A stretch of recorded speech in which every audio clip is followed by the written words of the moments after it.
have to do for this activity is that we have to cut all the letters from A to letter Z like this way.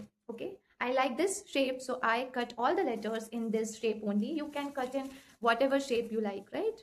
I am having all the letters क्योंकि मैं भी अपनी classrooms में ये सब implement करती हूँ. That is why I am having all the letters, right? And after that, what you have to do, you have to take one paper, fold it horizontally, right? If you fold it, cut it in the length. आपको इसको long length में cut करना है. After that, you have to attach all the letters along with this length, right? This way. After this, what you have to do, you have to cut some strips like this. This is rough. Okay, this is the rough one. I have written icebergs over there, icebergs. Okay, now you have to attach this like below each corresponding letters. The letter iceberg starts with I letter. The word iceberg starts with I letter, so I will attach it this way. Okay, now ये जो है इसको आपको इस तरीके से attach कर देना है और ये फिर आपको मोर वर्ड्स जो है इसके नीचे, for example initial and instance, या आप जो भी अपने बच्चों को सिखाना चाहते हैं न्यू वर्ड्स, आप उसको इसमें मतलब नीचे नीचे अटैच कर दीजिएगा. ओके, आप अब इससे होगा क्या? इससे they will know the word, right? Their meaning, their reading skills, their retention power will be enhance. तो ये सारी एक्टिविटीज करने से हमारे जो स्टूडेंट्स हैं उनकी रिटेंशन पावर भी बहुत ज्यादा स्ट्रांग होने वाली है.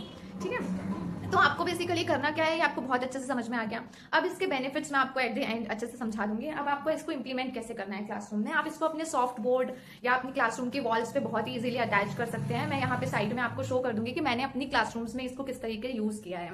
अब मैं भी बहुत अच्छे से जानती हूँ बीइंग एन इंग्लिश टीचर कि हमारे जो स्टूडेंट्स होते हैं वो इतनी आसानी से तो स्पेलिंग्स लर्न नहीं करेंगे. हमें ये करना है कि we have to ask our students to bring one letter each day. Word. We have to ask our students to bring one word each day. वो हर दिन अपना एक जो वर्ड है उसको लेकर आएंगे. ठीक है, फॉर एग्जाम्पल मेरा कोई स्टूडेंट है वो एस लेटर से वर्ड लेकर आया स्ट्राइड, ठीक है, या स्टम्बल. तो इस तरीके से मैं उस बच्चे से कहूंगी कि this word is the word of the day. ये जो हमारा वर्ड रहने वाला है ये वर्ड ऑफ द डे है. Instant of asking may I come in, our student will the student will tell us the word of the day. मतलब इसको इंप्लीमेंट ऐसे करना है कि जैसे हमारे जो बच्चे हैं वो एक जगह बिल्कुल नहीं बैठते. ठीक है, आपके जो बच्चे हैं वो क्लासरूम के बाहर तो फॉर श्योर जाएंगे, चाहे वो नेक्स्ट क्लास में जाएं. May I go to washroom, may I go to drink water, may I go to next classroom, मुझे और मैम ने बुलाया था. These all permissions they are surely going to ask you for.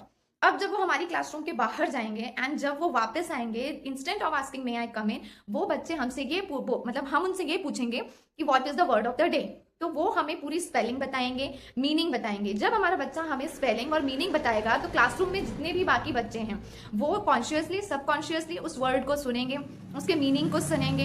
Whole day आपकी classroom से 5-10 बच्चे बाहर गए, मे आई कम इन की जगह अगर ये सारे बच्चे वर्ड ऑफ द डे बोलते हैं तो ये अपने आप में आपके लिए एक अचीवमेंट रहने वाला है at the end of the year, क्योंकि आपके स्टूडेंट्स के पास बहुत सारे वर्ड्स जो है वो उनकी वोकैबुलरी इनहांस करने के लिए हो जाएंगे.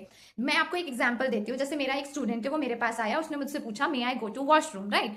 अब वो मेरे क्लासरूम के बाहर गया, लेकिन जब वो मेरी क्लासरूम के अंदर आना चाहेगा, आई विल आस्क हिम और her what is the word of the day. अब मैंने उससे पूछा कि वर्ड ऑफ द डे क्या है. ही और she will tell me that word with spelling and meaning.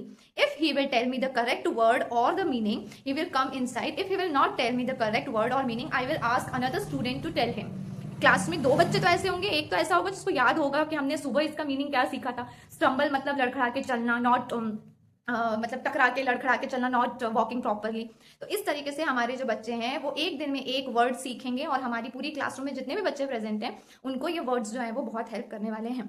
इनसे होगा क्या, स्पेलिंग लर्न हो जाएगी, वर्ड का रिकॉग्निशन हो जाएगा, उनको मीनिंग समझ में आ जाएगा. उनको समझ में आ जाएगा कि अगर वॉक वर्ड है तो वॉक सिर्फ चलना ही नहीं होता है. अगर लड़खड़ा के चलते हैं तो उसको स्टम्बल बोलते हैं, प्राउड से चलते हैं तो उसको स्ट्राइक बोलते हैं. इस तरीके से बहुत सारी वोकैबुलरी जो है वो हमारे बच्चों के माइंड में सेट हो जाएगी. ओके, तो आई होप आपको मेरी एक्टिविटी बहुत अच्छे से समझ में आ गई होगी. मैं ऐसी ही बहुत सारी एक्टिविटीज आप लोगों के लिए लेके आने वाली हूँ.